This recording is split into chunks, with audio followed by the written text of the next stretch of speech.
All right, CPEG 222. Welcome to Oscilloscope Basics with Tom Lum and Evans 127.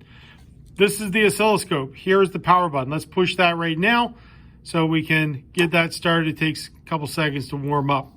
So first thing you may notice is, oh my God, there's a lot of buttons. And that is true, but we're going to go over some of them today. Also, what we want to do is unhook any of the probes that are not on channel 1. Leave channel 1 intact. The other 3, we're going to unhook. Put them back later, but right now we're going to unhook them and make our life a little easier. So what we have is one probe hooked to channel 1. This is it right here.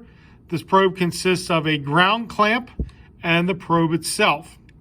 Now, we're going to test the oscilloscope just to, kind of make sure it works before we do anything, and also show you an adjustment in case there's any problems. When we're talking about that right now is on most probes you should run into, at least at Evans, there is a switch between X1 or times 1 and times 10. This is for attenuation. So it just slides back and forth. We're going to set it to 10. All right. And then over here at channel 1, I'm going to actually hit channel 1. And then down here on probe, I'm going to press that button and make sure that's also a 10. If it is not, you can use this knob up here and dial it in, get it to 10. You can also actually just hit the probe button as well a bunch of times, but it's just easier to do it that way. So now let's make sure this works. So over here at the bottom right-hand corner, there are 2 little brackets that are sticking out. The ground clamp is going to go on the bottom bracket, and then making sure not to touch the ground clamp, just it's not going to blow up or anything, but just to make sure we don't get any interference, I'm then going to hook the probe to the top bracket. All right. Notice over here something comes up. Something may not come up, and that's okay. What we're going to do is go up here and hit the auto button. Auto, well, maybe I have to actually hit it.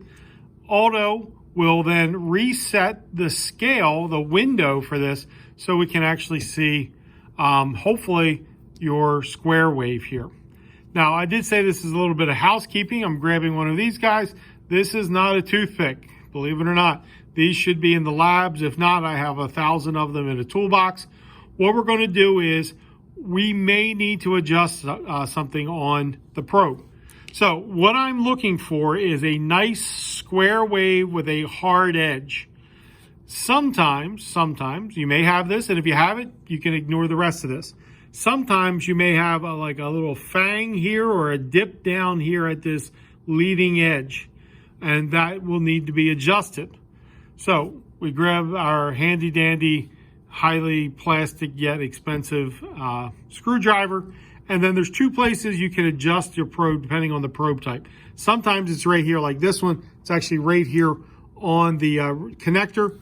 It can also be over here at the probe depending on what you're looking at. I like the probe ones myself. They're easier to adjust, but this one actually has it here.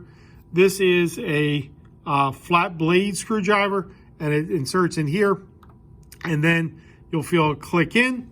And then what I'm looking at is this leading edge. I'm turning this just so slightly. You can see what's happening here. This is causing that leading edge there to kind of bend down. I'm going to go in the other direction and kind of have it bend up. What I'm looking for is how it was before, a nice square edge, or as close to it as I can get. Now, it doesn't have to be like perfect, but try to use your eye here, and then we'll get that adjusted down. Something about like that. So that is making sure everything works. I'll now unhook it, and then we can start our real measurements. Thanks.